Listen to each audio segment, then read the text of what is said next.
নিজের রুমে বসে খুব সুন্দর করে সাজছে নূর।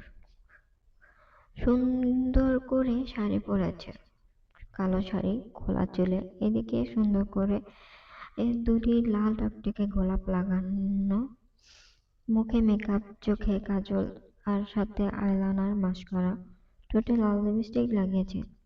হাতে দিয়েছে বাহারি সব কালো রঙের চুড়ি।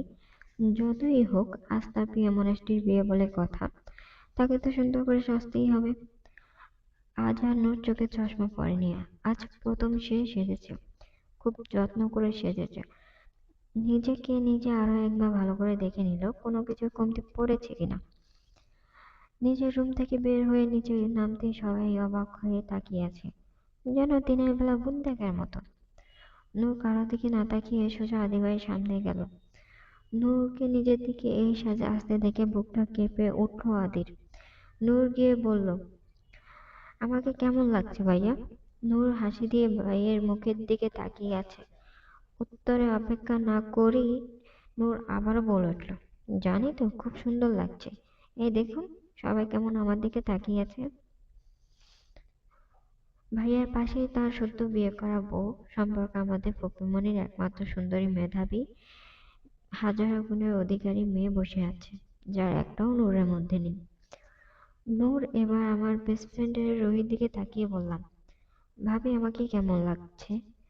নূরকে টেনে ওখান থেকে নিয়ে আসলো ওর বোন। নূর, কি হচ্ছেটা কি? পাগল হয়ে গেছিস তুই?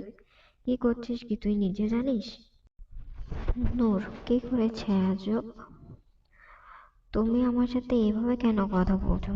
দেখো মায়াপু, সেজেছি আমি ঠিক তোমাদের মতো করে। সুন্দর লাগছে না আমায়?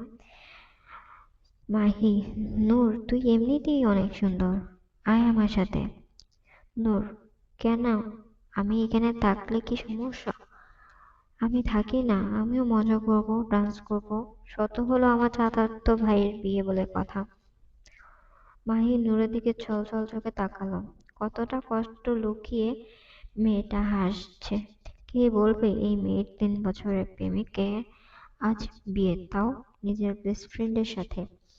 আদি এখনো অবাক চোখে নূরের দিকে তাকিয়ে আছে।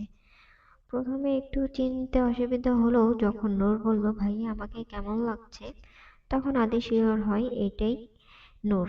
সারাদিন টই টই করে ঘুরে বেড়ানো মেয়েটাকে কেমন যেন হঠাৎ করেই বড় হয়ে গেল মনে হচ্ছে। সবসময় চোখে চশমা, মুখে সাজবিহীন, সারাক্ষণ ঝগড়া সারাক্ষণ ঝগড়াটে মেয়েটাকেও এখন পুরো অন্যরকম লাগছে আদির কাছে। সে পলকহীন দৃষ্টিতে তাকিয়ে আছে নূরের দিকে। কালো শাড়ি, খোলা চুল, চোখের চশমা ভিন, যেন কালো পরী লাগছে নূরকে। এদিকে রুহি রাগের চোখ লাল করে নূরের দিকে তাকিয়ে আছে। আদি কেন ওর দিকে না তাকিয়ে নূরের দিকে তাকিয়ে আছে, এই জন্য রাগে ওর মন চাচ্ছে নূরকে শেষ করে দিতে। নূরদের বাড়িটা 2.5 তলা। ছাদে একটা খুপড়ি ঘর আছে, সেখানে নূর একান্ত ব্যক্তিগত। এটার মধ্যে অন্য কারো প্রবেশ নিষেধ। অনুষ্ঠান শেষে খাওয়া দাওয়া শেষ করে সব কাজিনরা গিয়ে আদির রুমের সামনে দাঁড়িয়ে আছে। টাকা না দিয়ে যেতে দেবে না আদিকে। আদি আর দরজার সামনে এসে সবাইকে দেখে যতটা না অবাক হয়েছে, তার চেয়ে বেশি নূরকে দেখে অবাক হয়েছে। আদি ভেবেছে নূরকে আজ দেখাই যাবে না, রুমে বসে কান্না করবে আর আদি তা উপভোগ করবে। কিন্তু এ তো দেখি উল্টো। আদি, দেখ তোদের যা লাগবে কালকে দিব, অনেক রাত হয়ে গেছে, আমার বউ একলা রুমে। নূরকে শুনিয়ে শুনিয়ে বলল। নূর, জি ভাইয়া সেটা তো জানি, কিন্তু আগে আমাদের পাওনাটা না দিলে তো যাওয়া যাবে না। নীলা, হ্যাঁ ঠিক বলেছ, আগে আমাদের পাওনাটা দাও, তারপর আর তোমাকে কেউ আটকাবে না। একে একে সব কাজিনরাই একই কথা বলা শুরু করে দিল। আদির চোখ বারবার নূরের দিকে যাচ্ছে। আদি ভেবে পাচ্ছে না এই মেয়ে এত শান্ত কিভাবে। সবার পাওনা ওদের দিয়ে আদি তার রুমে চলে যায়। নিস্তব্ধ রাত, ফুঁপিয়ে ফুঁপিয়ে কান্না করছে এক এলোকেশী রমণী। রাতের আকাশে মেঘের গর্জন শোনা যাচ্ছে। একটু পর পর রমণীটির কলিজা ছিঁড়ে যাবার মতো ব্যথা হচ্ছে। বুক কেঁপে উঠছে এটা ভেবেই যে তার আদি ভাই তার আর নেই, আজ সে অন্য কারো। যেখানে আদি ভাইয়ের বুকে এসে ঘুমানোর কথা সেখানে তারই বেস্ট ফ্রেন্ড ঘুমাচ্ছে। তার সাথে প্রতারণা করলো তার আদি ভাই, তারই প্রাণপ্রিয় বেস্ট ফ্রেন্ড তার বুকেই ছুরি মারলো। এটা যেন কিছুতেই বিশ্বাস হচ্ছে না। আজ তার খুব জানতে ইচ্ছে করছে, তার আদি ভাই তো তাকে ঘর বাঁধার স্বপ্ন দেখিয়েছিল, তাকে লাল টুকটুকে শাড়ি দিয়ে বউ সাজার স্বপ্ন দেখিয়েছিল। তাহলে কেন আজ তাকে রেখে অন্য কাউকে বিয়ে করে নিল? আদি ভাই তো শুধু নূরের ছিল, তাহলে আজ কেন নূরকে একা করে অন্য কাউকে মনে জায়গা দিল? এটা ভেবে বিড়বিড় করতে করতে ফুঁপিয়ে ফুঁপিয়ে শেষ রাতের দিকে ঘুমিয়ে গেল। ঘুম থেকে যখন উঠলো, উঠে দেখে দুপুর 12টা বাজে। নূরের চোখ তো বেরিয়ে আসার মতো অবস্থা। এত সময় ঘুমালো কিন্তু তাকে একবারও কেউ ডাকতে আসলো না। ফ্রেশ হয়ে নিল, এখনো কালকে শাড়িটা গায়ে জড়ানো। শাড়িটা খুলে গমজামা পরে গায়ে গলায় ওড়না পেঁচিয়ে নিচে গেল। নূরকে দেখেই নূরের আম্মু আনিতা বেগম তাড়াতাড়ি নূরের কাছে গিয়ে কপালে হাত দিয়ে বলল, নূর তোর নাকি শরীর ভালো না? নূর, তোমাকে কে বলেছে? আনিতা বেগম, আমি তোকে ডাকতে তোর রুমে যাচ্ছিলাম, তখন মাহি বলল তোর নাকি শরীর ভালো না, সারা রাত ঘুমাতে পারিসনি, এখন ঘুমিয়েছিস, তোকে যেন ডেকে না ডাকা হয়। নূরে নূর মুচকি হাসলো, তার আব্বুটাকে কিছু বলতে হয় না, এমনিতেই বুঝে যায়। সবার বোনই কি এমন? আমার আব্বু সবার থেকেই আলাদা। কিরে পেতনি, খাবার সামনে রেখে মুচকি মুচকি হাসছিস কেন? আবির ভাই, পেতনি বলবো না, আমি মোটেও পেতনি না। তখনই কোথা থেকে এসে আদি বলে উঠল, আরে আমাদের গাধা নূর আপা তো পেতনি না, দেখে ডাইনিদের মতো, সারাদিন শুধু খাই খাই। নূর অপমানে মাথা নিচু করে আছে, চোখ থেকে মনে হয় এখনই পানি পড়বে। আবির, বাসাবতী মানুষের সামনে একটা কোন ধরনের কথা আদি? বিয়ে করেছিস এখন আক্কেল জ্ঞান বলতে কিছুই হয়নি? নূর উঠে চলে যেতে নিলে আবির ওকে আটকে দেয়। এদিকে এদিকে তাকিয়ে আদি রেগে চলে যায়। তার ভাই একটু বেশি বেশি করে নূরকে নিয়ে। আবির নূরের মেজো চাচার ছেলে। নূরের আব্বুকে নিয়ে তারা 3 ভাই 1 বোন। নূরের বড় আব্বুর 1 মেয়ে 2 ছেলে। এক ছেলে বিয়ে করেছে, এখন বাবার সাথে ওনাদের কোম্পানিতে আছে। আরেক ছেলে আজ 6 বছর দেশের বাইরে আছে পড়াশোনার জন্য, আর মেয়ে পড়ে ক্লাস 9-এ। মেজো আব্বুর 2 ছেলে, আদি আর আবি। আদি ভাইয়া ওনার বাবার ব্যবসা করেন, আর আবির ভাইয়া একজন পুলিশ। আর নূরের কোনো ভাই বোন নেই, ওরা 2 বোন। নূর খাবার খেয়ে উপরে যাওয়ার সময় রুহির সাথে দেখা হয়। রুহি একটা গাল চালানো হাসি দিয়ে নূরকে বলল, সে কি নূর, তোর একদিনই এই অবস্থা, ইস, চোখের নিচে কেমন কালো দাগ পড়ে গেছে। তারপর কানের কাছে এসে বলল, দেখলি তো, তোর প্রাণ প্রিয় আদিল ভাই এখন আমার বিছানায়। এভাবে এক এক করে তোর সব কেড়ে নেব। নূর, আমি তোকে যত দেখছি ততই অবাক হচ্ছি।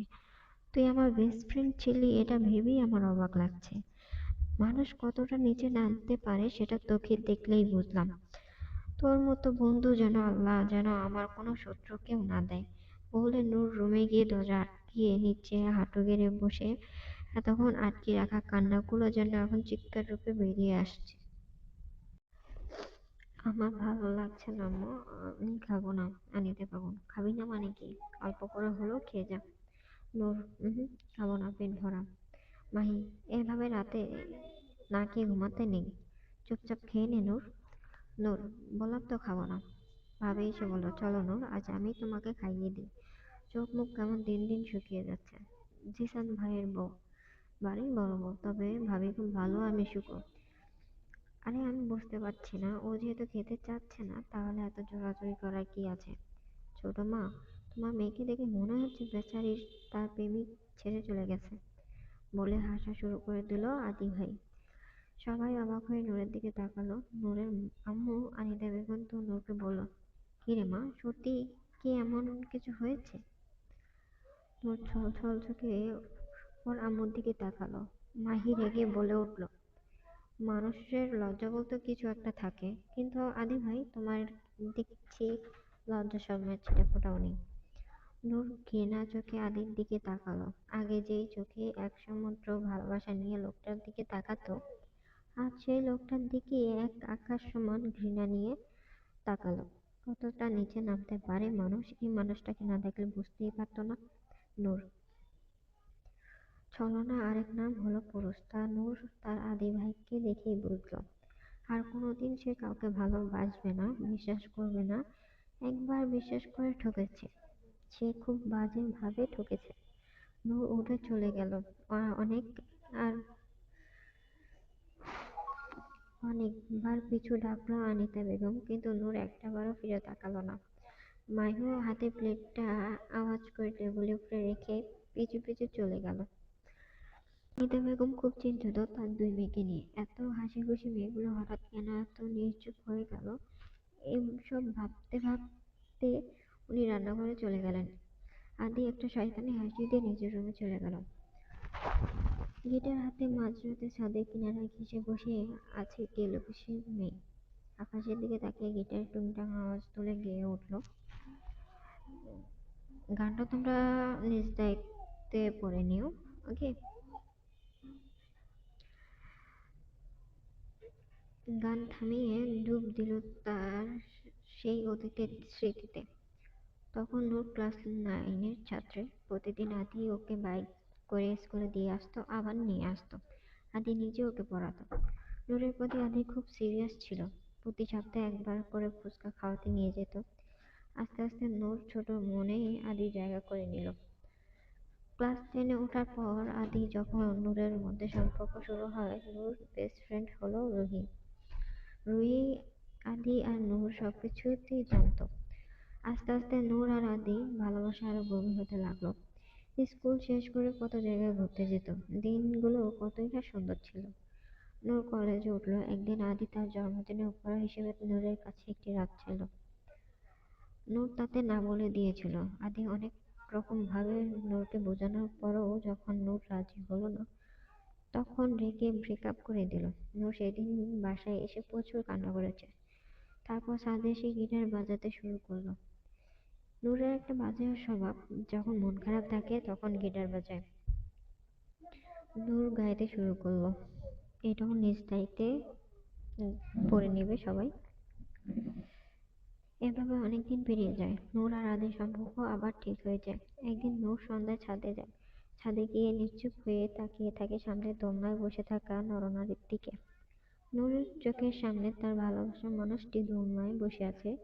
কোলে গলা জড়িয়ে বসে আছে তারই বেস্ট ফ্রেন্ড। নূর চোখ দিয়ে এর সাথে সাথে কয়েক ফোঁটা পানি গড়িয়ে পড়ল নিচে।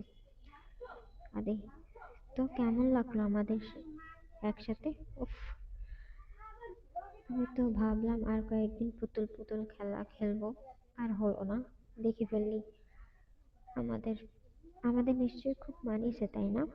শোন, তোকে এই 2 বছর অনেকবার বিছানায় নিতে চেয়েছিলাম, কিন্তু তুই তো শুধু বিয়ে বিয়ে, বিয়ের আগে কিছুই না, কখনো জড়িয়েও ধরতে দিসনি।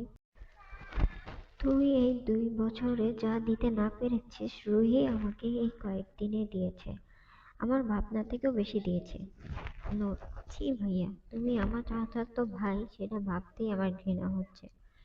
আমি তোমাকে অনেক ভালোবাসতাম, তোমার মতো এতটা নিকৃষ্ট মানুষকে আমি কিভাবে ভালোবাসলাম নিজের প্রতি নিজেরই ঘৃণা হচ্ছে। এতটা নিচে নামতে পারলে তোমরা? আর রুহি, তুই তো আমার বেস্ট ফ্রেন্ড ছিলি। সব থেকে বড় কথা, তুই আমার ফুপিমনির মেয়ে, আমার বোনের মতো। রুহি, হ্যাঁ, বোনের মতো, কিন্তু বোন তো নই, তাই না? আর সারপ্রাইজটা কেমন লাগলো? বলেই দুজনে হাসতে লাগলো। আদি, আচ্ছা, তোর কি মনে হয় তোর মতো গাধা, বোকা, আনস্মার্ট, আন্টি মার্কা মেয়েকে আমি বিয়ে করব?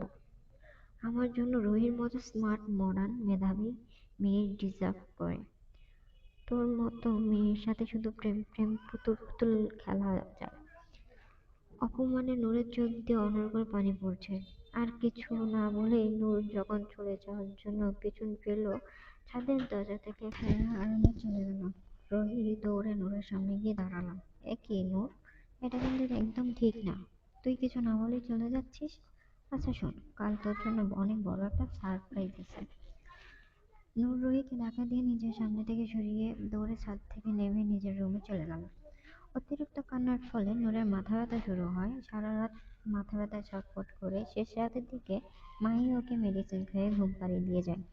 সকালে উঠে বাসার চেঁচামেচি আওয়াজ শুনে নিচে গিয়ে শুনে আদি আর রুহির বিয়ে ঠিক হয়েছে। এটা শোনার পর নূর নিজের রুমে আসার সময় রুহির সাথে দেখা হয়। রুহি একটা গা জ্বালানো হাসি দিয়ে বলে, কেমন দিলাম সারপ্রাইজটা? নিশ্চয়ই খুব সুন্দর। আমাদের খুব মানাবে, তাই না? তুই আমার একমাত্র কলিজার টুকরা টুকরা বেস্ট ফ্রেন্ড। আমার বিয়েতে কিন্তু সব কিছুই তুই করবি। নূর একটা সুন্দর মুচকি হাসি দিয়ে বলে, হ্যাঁ ঠিক বলেছিস বেস্ট ফ্রেন্ড। শোন, তুই আমার বেস্ট ফ্রেন্ড বলেই বলছি। যে মানুষ এতদিন একজনের সাথে সম্পর্ক থেকে দুদিনের সুখের জন্য ছেড়ে দিতে পারে, সেই মানুষটা যে আরেকজনের জন্য তোকে ছেড়ে যাবে না, তার কি গ্যারান্টি আছে? তাই বলি ভেবে চিন্তে করিয়া কাজ করিয়া ভাবিও না। বলে নূর নিজের রুমে চলে গেল। নূরের যাওয়ার দিকে তাকিয়ে রুহি রাগে গজগজ করতে করতে বলল, ভাঙবে তবুও মচকাবে না। তেজ দেখে মনে হয় প্রিন্সেস ডায়না। তারপর আদি আর রুহির বিয়ে হয়ে যায়। নূরও রুহির কথা রাখে। রুহির বিয়ের কেনাকাটা শুরু হতে বিয়ের দিনও খুব সুন্দর করে সবকিছুতেই সবার সামনে থাকে। বর্তমান নূর এসব ভাবছে আর নিঃশব্দে চোখের জল ফেলছে। মুখ দিয়ে যেন শব্দ বের না হয় তাই ঠোঁট কামড়ে আছে। চোখ দিয়ে পানি মুছে নিল, তারপর হঠাৎ শক্ত করে মুট করে বলল, মিস্টার আদি চৌধুরী, আপনি একটা টিচার, একজন ঠকবাজ আর একটা প্রতারক, একটা মিথ্যাবাদী। আমার কি দোষ ছিল? কেন আমার মনটা নিয়ে এভাবে খেললেন? কেন? কেন আমার বিশ্বাস নিয়ে দিনের পর দিন খেললেন? আমি আপনাকে কোনো দিনও ক্ষমা করব না, কোনো দিনও না। আজ আমি যে আগুনে জ্বলছি, একদিন আপনিও জ্বলবেন, খুব বাজেভাবে জ্বলবেন। সকালবেলা নূর বাদে সবাই বসে আছে ড্রয়িং রুমে। তখন কলিং বেল বেজে উঠল। মাহি বড় আম্মুকে বলল, যা তো মাহি, দেখতো এখন আবার কে এলো। আচ্ছা বলে মাহি গেল দরজা খুলতে। দরজা খুলে টেকসই হয়ে গেল মাহি। 6 ফিট লম্বা একটা সুদর্শন যুবক দাঁড়িয়ে আছে। তার পরনে সাদা শার্ট, কালো প্যান্ট, ব্র্যান্ডের ঘড়ি, ব্লেজারটাও ভাঁজ করে হাতের উপর রাখা। চুলগুলো এলোমেলো হয়ে আছে। যুবকটা মাহির দিকে তাকিয়ে ভ্রু কুঁচকে তাকালো। তারপর চুলগুলো হাত দিয়ে ঠেলে পিছন দিকে দিয়ে বলল, দরজা থেকে সরে দাঁড়াও। মাহির মনে হলো যুবকটির চুল পেছনে ঠেলে দেওয়ার মধ্যেও একটা রিদম আছে। কি সুন্দর করে চুলগুলো পিছনে ঠেলে দিল। মাহি হাঁ করে তাকিয়ে আছে। 6টি বছর পর মানুষটাকে সে দেখতে পেলে সবকিছু আগের মতোই আছে, তবে এখন আগের চেয়ে আরো বেশি হ্যান্ডসাম হয়েছে। মাহিকে এভাবে হাঁ করে তাকিয়ে থাকতে দেখে বোঝানো যাচ্ছে যুবকটি বিরক্ত হচ্ছে, অস্বস্তি লাগছে। আবারও মাহিকে ইশারা করলো সরে দাঁড়ানোর জন্য, কিন্তু সেদিকে মাহির কোনো ভ্রুক্ষেপ নাই। ও হাঁ করে তাকিয়ে আছে।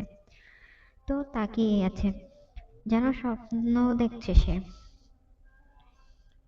কণ্ঠ এক প্রকার বিরক্তি নিয়ে যুবকটি মাহিকে বলল, কি হলো, ভেতরে যাওয়ার জন্য জায়গা দাও, নাকি এখানেই দাঁড়ায় করিয়ে রাখার প্ল্যান করছো নাকি? মাহি নড়ছে না, অবচেতন ভাবে মুখের দিকে তাকিয়ে আছে। যুবকটি আরেকবার খানিকক্ষণ কড়া মেজাজে বলল, আশ্চর্য, এইভাবে হাঁ করে তাকিয়ে আছো কেন? ভেতরে ঢুকতে দাও, সরে দাঁড়াও। ধমক খেয়ে মাহি সাথে সাথে সরে দাঁড়ালো, মুখ কালো করে ফেলল। মাহি সরে যেতেই যুবকটি হাতে লাগেজ নিয়ে গট গট করে ভেতরে ঢুকলো। মাহি নিজের কাছে লজ্জা পেয়ে গেল। ছি, কেমন নির্লজ্জের মতো হাঁ করে তাকিয়েছিল। ইস, উনি নিশ্চয়ই আমাকে নির্লজ্জ মেয়ে ভাবছে। বাসার সবাই ভূত দেখার মতো চমকে উঠল। রোজিনা বেগম নূরের বড় আম্মু ওনার ছেলেকে জড়িয়ে ধরে সে কি কান্না! এত বছর পর ছেলে দেশে এসেছে, এটা যে খুশির কান্না। যুবকটি বলে উঠল, আম্মু প্লিজ কান্না থামাও। তুমি কি খুশি না আমি যে তোমার কাছে এসেছি? খুশি না হলে বলে দাও, আমি এখনই চলে যাচ্ছি, তবুও কান্না থামাও।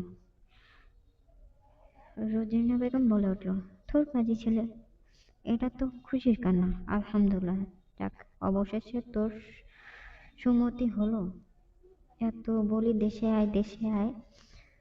যুবকটি তার মাকে জড়িয়ে ধরে বলল, এই যে চলে আসলাম। এতক্ষণ ধরে যুবকটি বলছি, এবার তার পরিচয় দেওয়া যাক।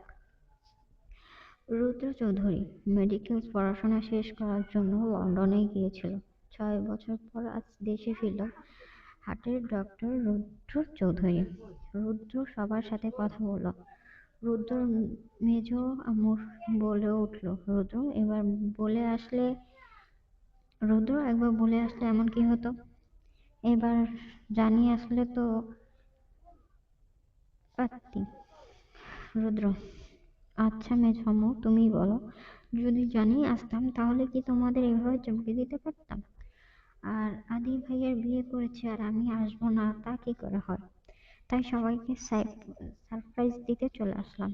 এরই মধ্যে রুদ্র কাজিন বিচ্ছুগুলো এসে রুদ্রকে ঘিরে ধরলো। আর দূর থেকে মাহি তাকিয়ে আছে রুদ্রর দিকে। এটা যেন তার স্বপ্নের পুরুষ। কত স্বপ্ন বুনে রেখেছে এই যুবকটিকে নিয়ে। আজ যেন হাজার বছরের তৃষ্ণা মিটাচ্ছে রুদ্রকে দেখে। রুদ্র সবার সাথে কথা বলে সামনের দিকে তাকিয়ে দেখলো ওর দিকে হাঁ করে একটি মেয়ে তাকিয়ে আছে। রুদ্র আদির সাথে ছবিতে দেখেছিল। হ্যাঁ, এটাই তো রুহি। রুহি রুদ্র রুহির সামনে গিয়ে বলল, কেমন আছেন ভাবি? রুহি, সে কি আদ্র ভাইয়া? তুমি আমাকে ভাবি ডাকছো কেন? আমি তো তোমার ছোট। রুদ্র কিছু বলার আগে মাহি বলে উঠল, আরে রুহি, তুমি তো এখন আমার সম্পর্কে আমাদের বাড়ির সবার বড় ভাইয়ের বউ, তাহলে সবাই তোমাকে ভাবি ডাকবে, এটাই কি স্বাভাবিক নয়? মাহি রুহির আরো কাছে গিয়ে বলল, মাথায় তো সারাদিন ঘুরে অন্যের জিনিস কিভাবে কেড়ে নিবে, এগুলো তো মাথায় থাকে কিভাবে? রুহি কিছু বলতে গিয়েও থেমে গেল। রুহি যথেষ্ট ভয় পায় মাহিকে। আর জানতে পারে তাহলে রুহি এবার এই বাসায় থাকতে পারবে না, তাই চুপ থাকাই শ্রেয় মনে করলো। আমার ভয়েসে তোমাদের গল্প শুনতে কেমন লাগলো অবশ্যই কমেন্ট বক্সে জানিয়ে যাবা। আর আমার ভয়েসে কি তোমরা গল্প শুনতে চাও নাকি পোস্ট করব, লিখে পোস্ট করব, সেটাও জানাবো, ঠিক আছে? মানে তোমরা নিজেরা পড়তে চাও নাকি আমার ভয়েসে শুনতে চাও, অবশ্যই কমেন্টে জানাবা, ওকে?